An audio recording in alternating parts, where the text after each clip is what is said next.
अस्सलाम वालेकुम व्यूअर्स, क्या हाल है आपके। मैं नाज आपके साथ हूँ। मैंने अपनी प्रीवियस वीडियो में आपके साथ शेयर किया कि जब फरिश्ते नेक रूह को लेकर 7वें आसमान पर जाते हैं तो अल्लाह ताला फरमाता है कि मेरे बंदे को किताब इल्लीयीन में लिख लो और इसे ज़मीन की तरफ लौटा दो।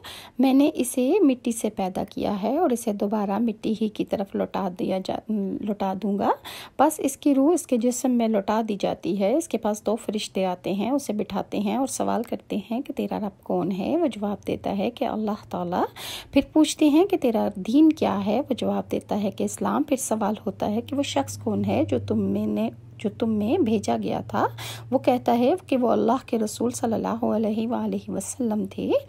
फरिश्ते पूछते हैं तुझे कैसे मालूम हुआ। वो कहता है कि मैंने किताबुल्लाह पढ़ी, इस पर ईमान लाया, इसे सच्चा माना। इसी वक्त आसमान से एक ऐलान करने वाला ऐलान करता है कि ये मेरा